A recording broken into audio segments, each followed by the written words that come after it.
मैं उनको कुछ नहीं समझता था उनको। और जो मेरा बड़ा भाई था मेरे से, उसको खूब सेवा करते थे वो। और उनसे क्या मांगा उन्होंने? धन दौलत, और खूब दी। आज के दिन भी वो अरबोपति है, लेकिन दुखी है, बहुत ज़्यादा दुखी है। और मैं भी भगवान की कृपा से पहले से बहुत अच्छा हूँ, बहुत अच्छा हूँ। तो मैं गुरु जी के पास गया, कहा भाई तुम सुभाष कैसे है याद? मैं स्वामी जी ऐसा है, मैं भाई की पार्टनरशिप में काम करता हूँ, मैंने अपनी दुकान भी ले लिया है, मेरा घर भी बन गया, अब मेरे को आनंद चाहिए, शांति चाहिए। तो कह रहा रोज़ आओगे? मैं रोज़ आऊँगा जी। तो घर से मैं ये कह के आता कि दुकान पे जल्दी का, मेरे को 1 घंटा मैं पहले आता, और दुकान में लेट जाता, ये कहता भाई घर पे काम था मेरे को। तो उन्होंने मेरे को अष्टावक्र गीता दी, कहला ये पढ़ो रोज़। तो जैसे जैसे मैं पढ़ता रहा, मेरा मनोबल बढ़ता गया, और मेरी सूरत जो है ऊपर चढ़ती गई। मेरे को बहुत आनंद आया, बहुत आनंद आया। मैंने उनकी बहुत सेवा करी, खूब सेवा करी, उनके मैंने कपड़े धोए। तो मैंने सोचा इस ज़िंदगी में पैसा सब कुछ नहीं है, जब तक आनंद नहीं है तो पैसा कुछ भी नहीं है। तो आज भगवान की बड़ी कृपा है जी, बहुत कृपा है। मैं 20 साल से ध्यान साधना में हूँ, और बड़ा अच्छा मेरा ध्यान लग रहा है। और यहाँ आने के बाद अभी हम इकट्ठे आए थे, 8 जने हैं हम, हिसार से आए थे। तो पहले दिन जब आए ना, तो यहाँ आए, इसी गर्ग है कि वो कहते आप पिरामिड में ध्यान करो। तो मैं पिरामिड में चला गया ऊपर। मैं तो वहाँ जाके हैरान हो गया, सूरत शब्द में कैसे लगी कैसे ना लगी, मैं हैरान हो गया वहाँ। फिर नीचे से आदमी आया, कह लगे आप नीचे चलो। अभी मैं नीचे नहीं जाता भाई। फिर किसी का टेलीफोन आया, कह लगे आप यहाँ जाओ, यहाँ प्रोग्राम अच्छा चल रहा है। फिर मैं यहाँ आया, इस हॉल में बड़ा अच्छा प्रोग्राम था, वो सुना मैंने, और मेरी लगन भी हुई है। तो कहने का तात्पर्य ये है, जब तक प्रैक्टिकल हम ना करें ना, हमें कुछ नहीं पता लगता। तो यहाँ आने बाद मेरे को बहुत ही अच्छा लगा, बहुत अच्छा लगा, और मैं अपने ध्यान में मस्त हूँ। और उस अगले दिन क्या हुआ कि मैं सुबह 8 बजे उठ करके नहा धो करके मैं यहाँ आ रहा था मैं, तो रास्ता मेरे को पता नहीं लगा रास्ते का। फिर मैं वापस चला गया। फिर हम इकट्ठे आए, इकट्ठे आते ही जो मैं ऊपर चला गया सबसे पहले। मैं तो वहाँ ध्यान करूँगा मैं। फिर वो कहने लगे नहीं ऐसे नहीं जाना, सभी यहाँ इकट्ठे हैं, यहाँ बैठो आप, प्रवचन सुनो, फिर आप जाना वहाँ। तो मेरी लगन इतनी अच्छी है, अब मेरा बहुत अच्छा ध्यान लगता है। इसलिए बहुत बहुत धन्यवाद आपका।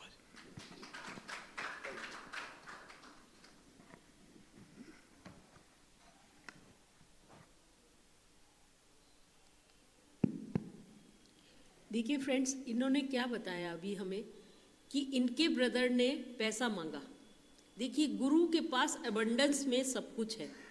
ऊपर वाला, गुरु, परमात्मा, जो भी हम कहना चाहें उसको, किसी भी नाम से पुकार सकते हैं, जिसको जो अच्छा लगता है।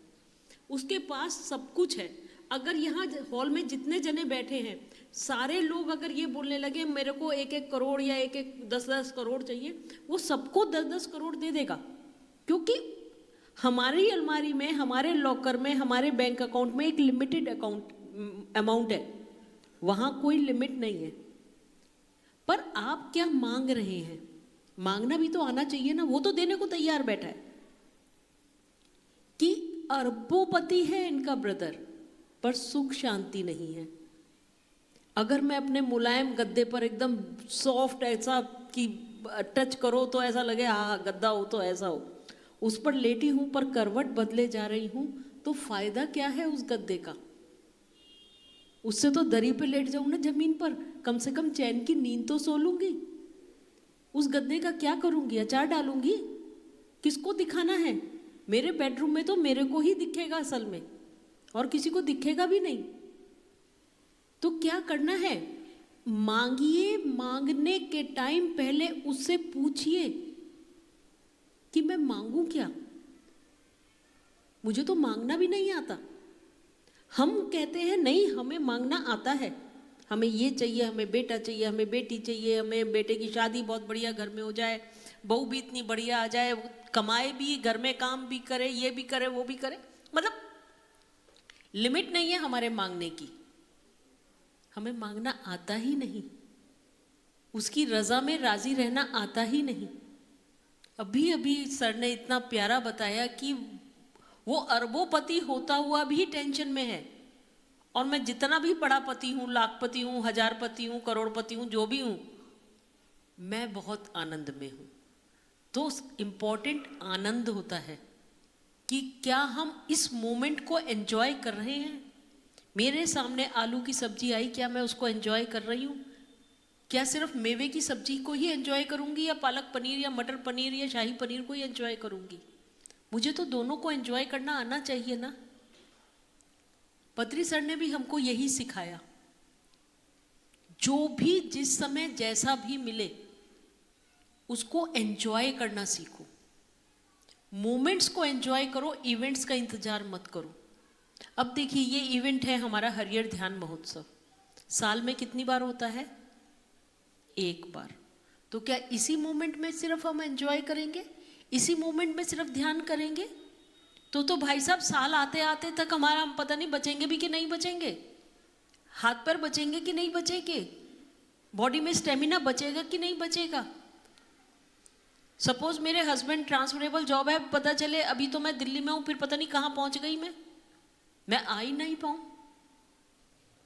तो इस मोमेंट जो जा रहा है, हर जाते हुए पल को एंजॉय कीजिए फ्रेंड्स, एंजॉय करना सीखिए। सर ने हमको यही बार बार बोला, यहां हम एंजॉय करने आए हैं। सर पता इतने प्यारे तरीके से बोलते थे कि जब ऊपर जाओगे ना, वो ये नहीं पूछेंगे क्या क्या करा तुमने स्पिरिचुअलिटी में, वो पूछेंगे आम खाया क्या, आम खा रहे थे तो स्वाद आया क्या, नीचे इतने बढ़िया आम दिए तो तुमने खाया नहीं, क्योंकि ऊपर तो आम नहीं मिलेंगे।